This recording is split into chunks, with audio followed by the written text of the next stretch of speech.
Ladies and gentlemen, welcome to another edition of Cults, Coffee, and Conversation. My name is Carl. And I'm Holly. I'd like to welcome you to another wonderful, exciting edition of Cults, Coffee, and Conversation. How are you, Holly? I'm doing well, and you, Carl? Just delightful, thank you. We hope you guys have enjoyed our first of many of TM, Transcendental Meditation. Yes, that's yes, correct. Got it. I've been fumbling over it for quite some time, but TM, that's right. But we did drop something coming up soon, I believe. Have we done it yet? Dropped the Sheila? Oh, yes, we did drop that. That was an exciting episode. Yes, it was. Thank you, Bhagwan. Appreciate you. It was another addition to our Wild Wild Country. Yes, a nice little closure, I would think, probably. I hope not. I have a feeling she might be doing another movie, but it won't be with her, but it'll be a dramatization. Probably you are correct. We hope you guys enjoyed that nice little break in between TM. Thank you for reaching out to us. So, by the way, just a friendly reminder that one of our Cultonites requested TM, and we want to thank that individual for that. Speaking of Cultonites, if you want to reach out to us, please feel free to reach us out at Facebook at Cults Coffee and Conversation. At Twitter, we have Cults Coffee Con 1. That is Cults Coffee Con and the number 1. And we also do have our website at cultscoffeeandconversation.com. And, of course, we have our old faithful email at cultscoffeeconvo@gmail.com. But wait, there's more. Holly, take it away. Yes, you can get your voice memo on your smartphone, record your message, and send it off to cultscoffeeconvo@gmail.com. Beautiful. All right, Holly. Before we get into our cults and our conversation about the cults, Holly, we must discuss our coffee. What are you drinking? Well, I decided to get a hot caramel macchiato upside down. Ooh, sounds delightful. I am drinking my nitro cold brew with sweet cream. Delicious. All righty, Holly, are you ready to get into it? I am. Okay, now this is going to be a little bit of an interesting couple. We're going to be 2 episodes of Yes, this. it is. It's going to be 2 episodes. This is part 1, and we're going to go down to the popular involvement of a specific band that was... It was the most popular band in the 20th century. Yes, where they dabbled into TM. Yes, they did. Okay, Holly, would you like to share what the band is for yes, people who don't know? We're going to talk about the Beatles' involvement with Transcendental Meditation. Beautiful, alrighty. And this is in the late 60s. It is. Are you ready to get down into the rabbit hole that is the Beatles with the TMs? Yes, I am. Let's do it. Okay, so the Beatles attended Maharishi Mahesh Yogi's Transcendental Meditation Seminar in Bangor in Wales.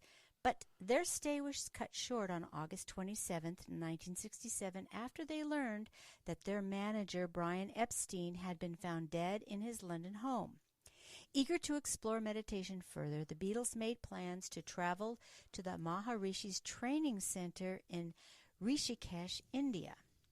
Now, publicized as the Beatles guru, the Maharishi went on his 8th world tour, giving lectures in Britain, Scandinavia, West Germany, Italy, Canada, and California. You notice it wasn't United States, it was just California. What a shock. Okay, so Harrison introduced Dennis Wilson of the Beach Boys to the Maharishi when he and Lennon joined their teacher at a UNICEF benefit in Paris in December. Wilson's bandmate, Mike Love, described the private lecture the Maharishi gave beforehand as awe-inspiring and, quote, the most profound experience I'd ever felt, unquote.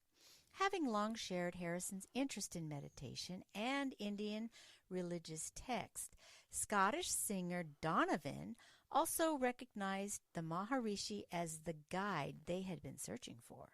Now, the mainstream press remained largely suspicious of Maharishi's motives. However, Lennon defended the Maharishi's requirement that his students donate a week's wages to his organization, the Spiritual Regeneration Movement, saying that it was, quote, the fairest thing I've ever heard of. So what if he is commercial? were the most commercial group in the world. Now, the Beatles were nevertheless concerned that the Maharishi appeared to be using their name for self-promotion. According to Peter Brown, who temporarily assumed Epstein's role following his death, the Maharishi was negotiating with ABC in the U.S. to make a television special featuring the band. In an effort to stop him, Brown twice visited the Maharishis in Malmö, Sweden, the second occasion with Harrison and McCartney, only for him to, quote, giggle in response. In Brown's description, Harrison defended their teacher, saying, quote, he's not a modern man, he just doesn't understand these things, end quote. Lies, but he does understand. He understands money. that 1 week of wages, baby. All right, especially their week's wages. Must have been very nice. Alrighty, aside from the celebrity musicians who now endorse TM, the Maharishi had gained the support of American film star Mia Farrow while in New York City. In late January, her separation from her husband, Frank Sinatra, Farrow accompanied the Maharishi to India in advance of the Beatles' departure from London. The Beatles and their entourage traveled to Rishikesh in two groups, Lennon and his wife, Cynthia, Harrison and his wife, Pattie Boyd, and the latter's sister, Jenny, arrived in Delhi on February 15th. They were met by Mal Evans, their longtime assistant and former road manager, who had arranged the 150-mile, 6-hour taxi drive to Rishikesh. Once there, the party walked across the Lakshman Hula footbridge, over the river Ganges, and up the hill to the Maharishi's ashram. McCartney and his girlfriend, Jane Asher, and Ringo Starr and his wife, Maureen, landed in Delhi on February 19th. Since the press were expecting McCartney and Starr's party after the first group's arrival, they were subjected to constant attention. As soon as Starr arrived, he asked Evans to take him to a doctor because of a reaction to an inoculation. As a result, Starr, McCartney, and their partners stayed overnight in Delhi and traveled to Rishikesh with Evans early on February 20th. The Beatles arrived at the ashram 3 weeks into the course, which was due to end on April 25th. They were followed by a retinue of reporters and photographers who were mostly kept out of the fenced and gated compound.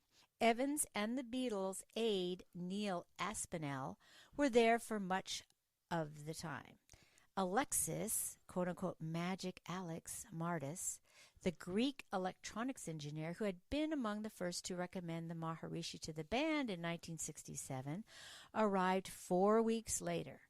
Dennis O'Dell, the head of the Beatles company Apple Films, also joined them for a brief time. Now, also there were Donovan, songwriter, Mike Love of the Beach Boys, and dozens of others, all Europeans or Americans. Farrow was joined by her sister Prudence and their brother John. Now, American socialite Nancy Cook de Herrera was also present in her role as Maharishi's publicist and confidant, a lifelong devotee to TM and subsequently an instructor to many celebrities. Cook de Herrera later wrote that the Maharishi gave quote-unquote special attention to celebrity meditators, which she feared would feed their egos and be detrimental to the experience. Now, members of the press were barred from the ashram except journalist Louis Laflamme, who wrote a feature article in the retreat for the Saturday Evening Post. Now, despite speculation, Shirley MacLaine did not attend the retreat, and Lennon decided against bringing his artist friend Yoko Ono. Ooh, I wonder why. Because he already had his wife there. Located in the, quote, Valley of the Saints, end quote, in the foothills of the Himalayas, Rishikesh is a place of religious significance known as the, quote, yoga capital of the world, end quote. The Maharishi's International Academy of Meditation, also called Sharazi Kutia Ashram, was a 14-acre compound surrounded by jungle set across the Ganges from the town. 150 feet above the river, the facility was designed to suit Western habits. The Beatles' bungalows were equipped with electric heaters, running water, toilets, and English-style furniture. According to Cook de Herrera, the Maharishi obtained many, quote, special items, end quote, from the nearby villages, so the Beatles' rooms would have mirrors, wall-to-wall carpeting, wall coverings, foam mattresses, and bedspreads. She wrote that compared to the other students' bungalows, the Beatles' cottages looked like a palace. In Cynthia Lennon's description, her and her husband's bedroom contained a 4-poster bed and a dressing table with 2 chairs and an electric heater. Evans recalled there were around 40 staff, including cooks, cleaners, a joiner, and a full printing department. For the Beatles' stay, 4 small stone-covered buildings had been constructed along the path from the main center down to the ashram gates. These dome-shaped rooms included a raised platform, accessed ladder on which each Beatle could engage in advanced meditation. The ashram was surrounded by barbed wire, and the gates were kept locked and guarded. Although the Maharishi kept the media away from his famous students, he gave interviews to the press. To the Beatles' gratitude, he asked the reporters to come back after the band had a little time with the course. The days were devoted to meditating and attending his lectures, which he gave from a flower-bedecked platform in an auditorium. He also gave private lessons to the individual Beatles due to their late arrival. Harrison told Salzman regarding the Beatles' motivation for embracing TM, quote, "We have all the money you could ever dream of. We have all the fame you could ever wish for. But it isn't love. It isn't health. It isn't peace inside, is it?" Unquote. In Salzman's description, Harrison had a genuine dedication to meditation, whereas Lennon's approach was more adolescent. He was looking for the answer. Well, there isn't the answer. According to Donovan, at the Beatles' first meeting with the Maharishi after arriving, an awkward silence filled the room until Lennon walked into the Maharishi and patted him on the head and saying, "There's a good little guru." Everyone erupted with laughter. Wait a minute, Tully. I have something to say. Yes, Bhagwan, what do you got? You mean to tell me that he had a flower-bedecked platform in an auditorium? Yeah, he did. But he did not have a throny chair. Pretender. All right. Good job. Alrighty. Now, in the Maharishi's teaching, there were 7 levels of consciousness, and the course would be provided students with experience in the 4th, quote, pure or transcendental consciousness. His lectures included stories and parables and comparisons between TM and Western practices, particularly Christianity. Now, he advocated meditation before prayer and said that Christianity's upholding of Jesus Christ's earthbound sufferings as a divine attribute was humiliating teaching and a distraction from self and God realization. Ouch. That's a shot. It's interesting because that's not what Christians want to be, is God. Right. So the Maharishi soon canceled the formal lectures and told students to meditate for as long as possible. One student meditated for 42 straight hours, and Boyd said that he once meditated for 7 hours. Now, Jenny Boyd also meditated for long periods, but suffered from dysentery. She said Lennon also felt unwell, suffering from jet lag and insomnia. Now, the lengthy meditation left many students moody and oversensitive.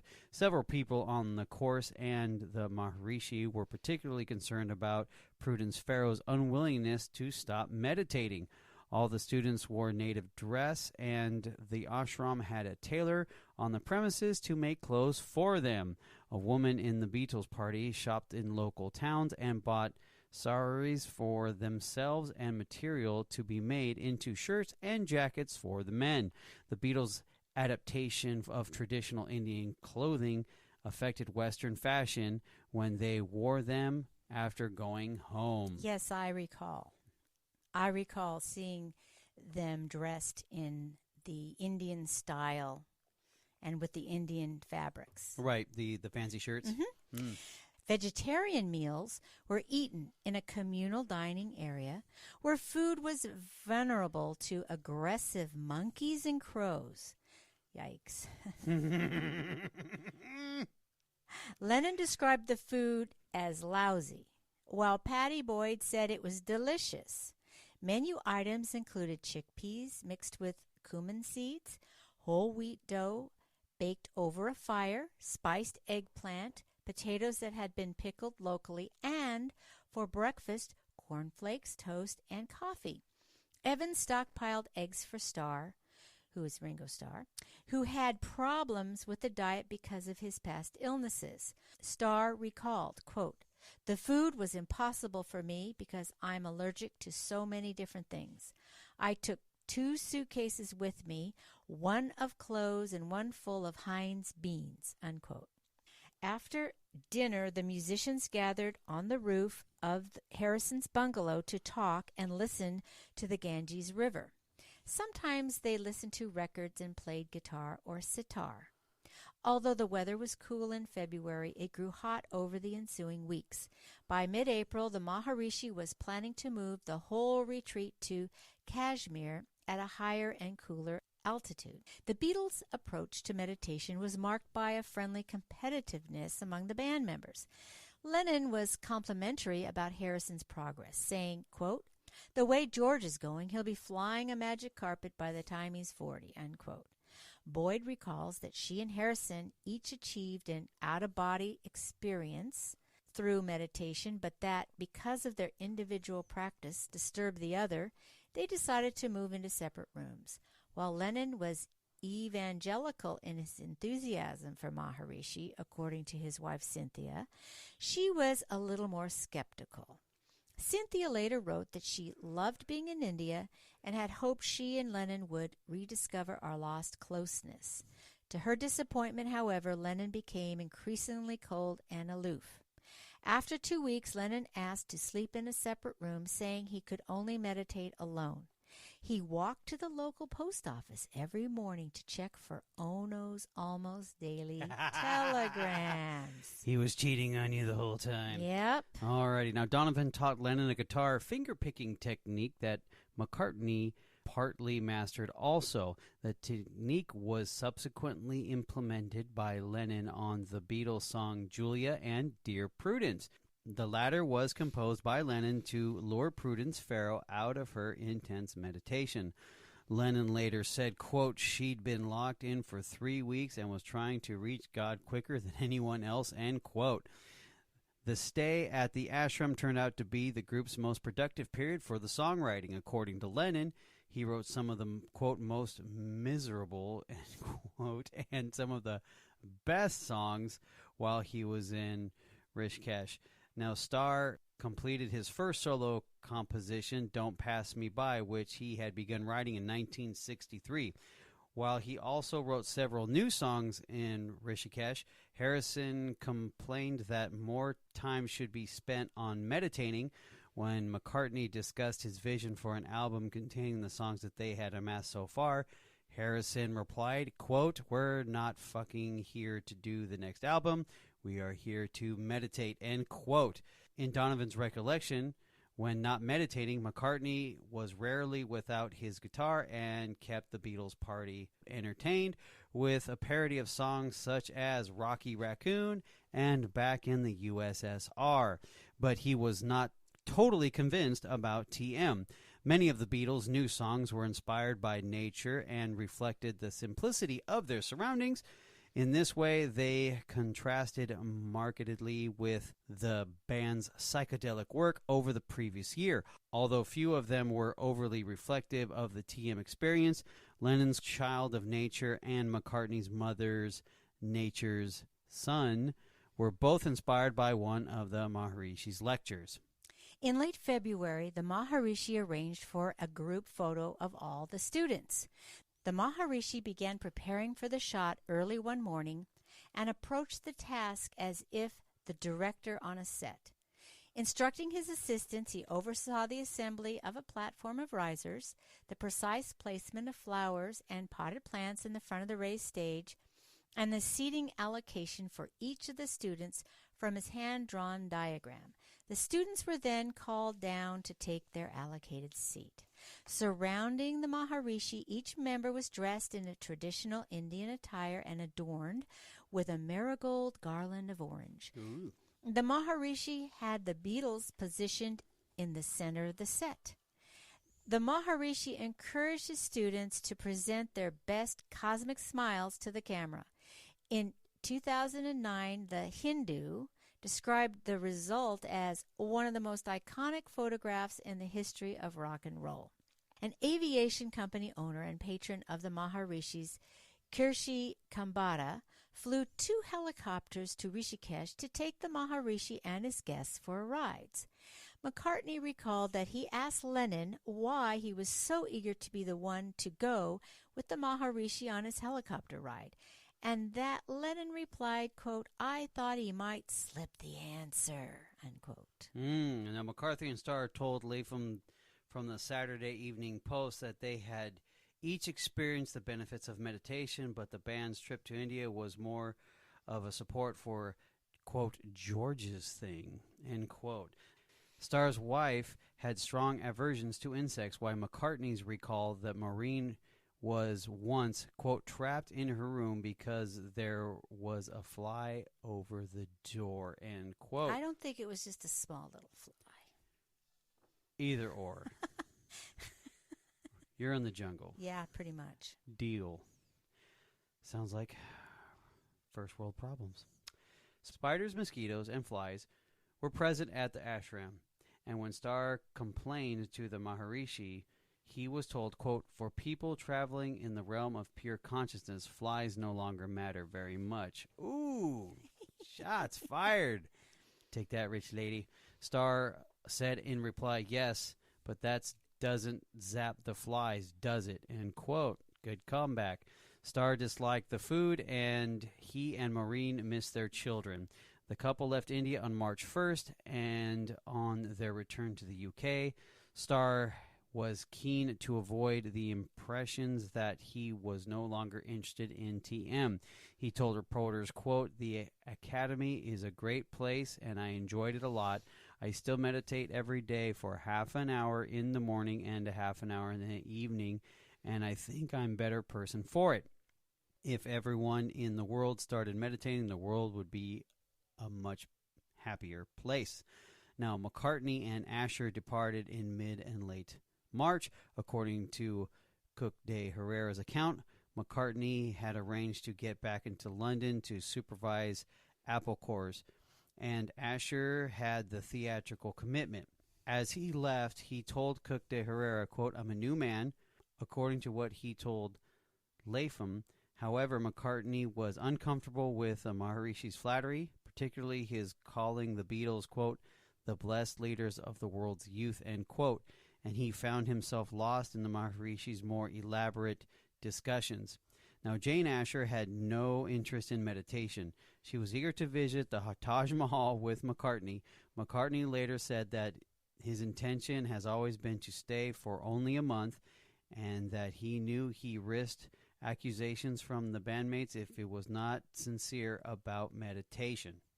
Mia Farrow departed to begin work on a new film in London, where she arrived on March 8th. Described by author Jonathan Gould as restless, she had left the ashram before to visit Goa and then returned.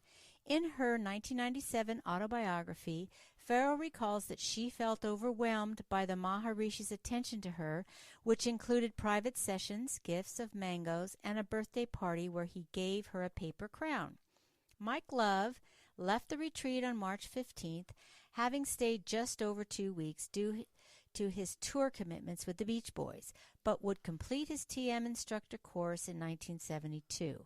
Donovan departed because he recognized that he had a mission in music and sought to convey the Maharishi's teaching in that way. According to author Jonathan Gould, Lennon and Harrison viewed their bandmates' departure as an example of McCartney and Starr once again balking on the path to higher consciousness. just as the pair, particularly McCartney, had earlier held out before joining them in their LSD experimentation. While Harrison and Lennon remained steadfast in their devotion to meditation, some members of the Beatles circle continued to be distrustful of the Maharishi's hold on them.